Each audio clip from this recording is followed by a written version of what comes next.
जय हिंद दोस्तों। स्वागत है आप सभी का महावीर पब्लिकेशन के इस ऑनलाइन प्लेटफॉर्म पर। मेरा नाम है श्रेष्ठ खरे और मध्य प्रदेश के इतिहास एवं कला संस्कृति से रिलेटेड ये हमारा 48वां लेक्चर है। आज के इस लेक्चर में हम मध्य प्रदेश के प्रमुख साहित्यकार एवं उनकी कृतियों से संबंधित जो महत्वपूर्ण वस्तुनिष्ठ प्रश्न हैं उनको हल करेंगे। तो यदि आपने अभी तक हमारे चैनल को सब्सक्राइब नहीं किया है, सब्सक्राइब बटन पर क्लिक कर हमारे चैनल को सब्सक्राइब करें ताकि आपको हमारे आने वाले वीडियोज़ की अपडेट मिलती रहे। और इस वीडियो की जो पीडीएफ है वो आप हमारे टेलीग्राम ग्रुप से डाउनलोड कर सकते हैं, जिसकी लिंक मैंने इस वीडियो के डिस्क्रिप्शन में दी है। इसके अलावा आप हमसे अन्य सोशल मीडिया प्लेटफॉर्म जैसे कि फेसबुक, इंस्टा, व्हाट्सएप के जरिए भी जुड़ सकते हैं। और वीडियो से रिलेटेड किसी भी क्वेरी के लिए आप दिए गए नंबर 6262862000 पर कॉन्टैक्ट कर सकते हैं। चलिए स्टार्ट करते हैं अपना लेक्चर। देखते हैं आज का पहला क्वेश्चन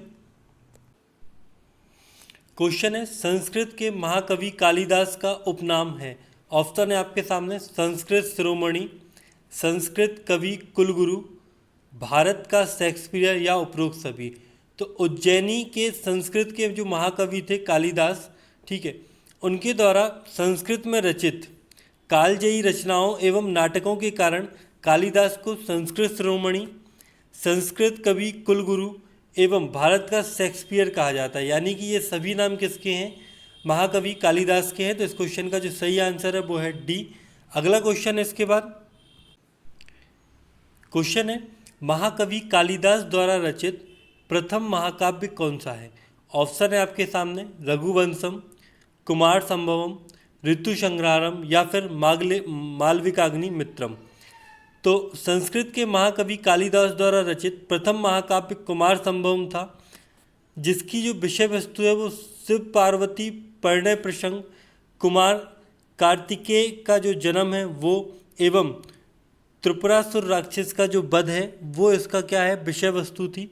तो इस क्वेश्चन का जो सही आंसर है वो है बी। आगे चलते हैं, अगला क्वेश्चन देखते हैं। इसके बाद क्वेश्चन है महाकवि कालिदास के प्रसिद्ध नाटक अभिज्ञान शाकुंतलम का अंग्रेजी में अनुवाद किसने किया? ऑप्शन है विलियम जोन्स, जर्मन कवि गेटे, चार्ल्स इलिपेट या फिर विसेंट स्मिथ।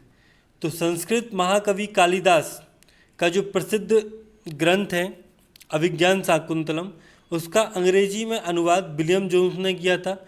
यूरोपीय देशों में इस नाटक की लोकप्रियता के कारण महाकवि कालिदास को भारत का शेक्सपियर कहा जाने लगा।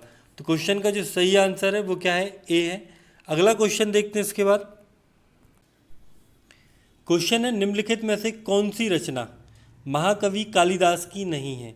ऑप्शन है रघुवंशम, ऋतु संहारम, विक्रम उर्वशीयम या फिर महाविचित्रम।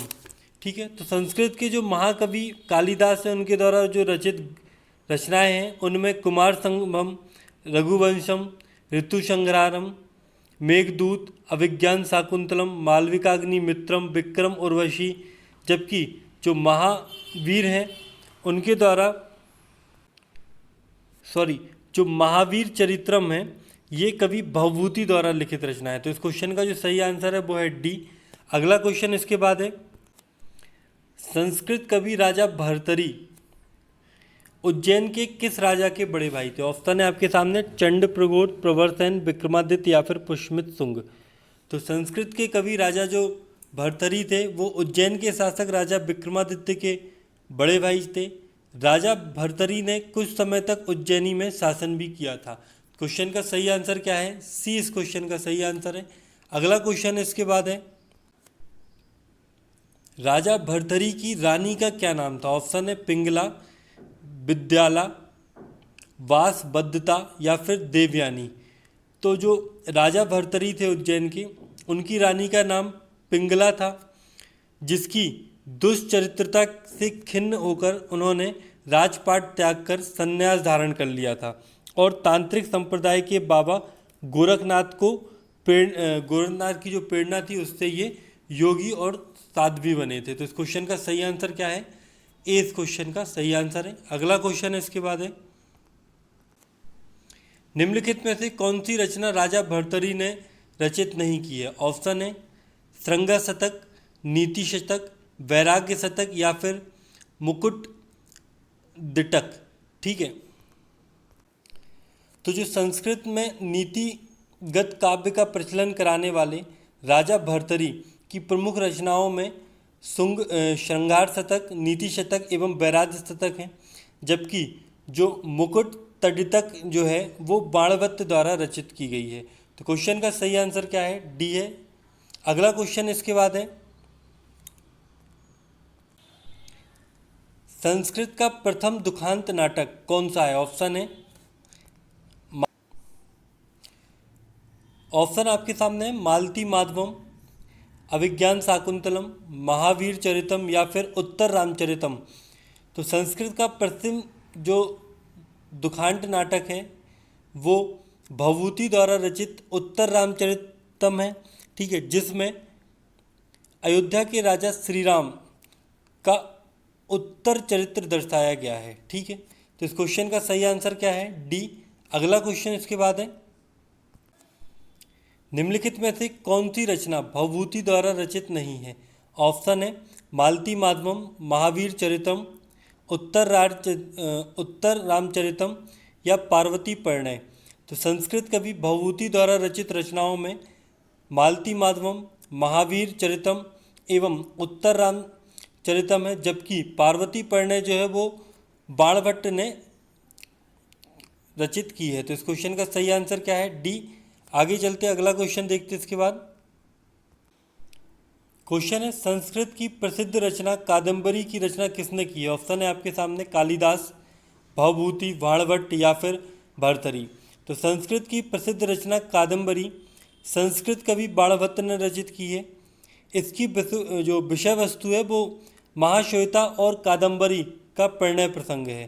तो इस क्वेश्चन का जो सही आंसर है वो क्या है? वो सी है। अगला क्वेश्चन इसके बाद है, मध्य प्रदेश का वह मध्यकालीन कवि एवं साहित्यकार जिन्हें आलोचकों में हृदयहीन कवि कहा जाता है। ऑप्शन है आपके सामने, पद्माकर, केशवदास, भूषण या फिर बिहारी। तो हिंदी साहित्य के आचार्य केशवदास को उनकी कठिन काव्यगत विशेषताओं के कारण उन्हें आलोचकों में कठिन काव्य का प्रेत एवं हृदयहीन कवि कहा जाता है। तो क्वेश्चन इस सही आंसर क्या है इस क्वेश्चन का? बी इस क्वेश्चन का सही आंसर है। अगला क्वेश्चन इसके बाद है, निम्नलिखित में से कौन सी रचना आचार्य केशवदास की नहीं है? रसिक प्रिया, वीर सिंह देव चरित्र, जहांगीर जस चंद्रिका और राम रसायन। तो ओरछा के दरबारी विद्वान एवं रीतिकालीन कवि आचार्य केशवदास द्वारा रचित रचनाओं में रामचंद्रिका, राम अलंकृत मंजरी, रसिक प्रिया, कवि प्रिया, छंदमाला, वीर सिंह देव चरित्र, जहांगीर जय चंद्रिका और नखशिख आदि हैं, जबकि राम रसायन जो है वो पद्माकर की रचना है। तो इस क्वेश्चन का जो सही आंसर है वो है डी। अगला क्वेश्चन इसके बाद है,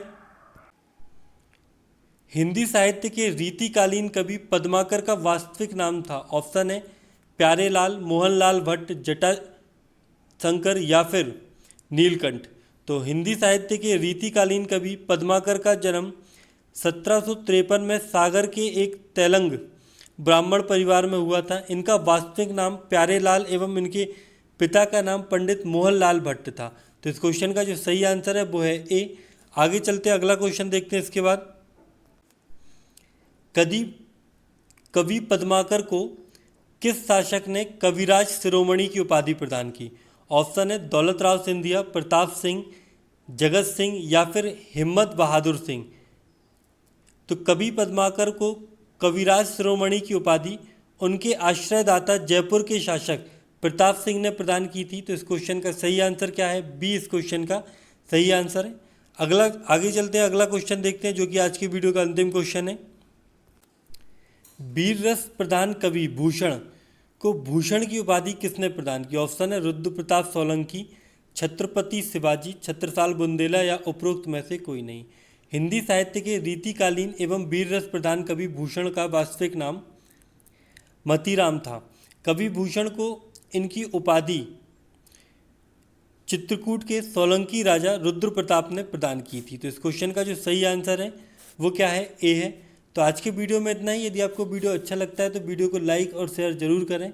कल मिलते हैं एक नए वीडियो के साथ। जब तक के लिए जय हिंद, जय भारत।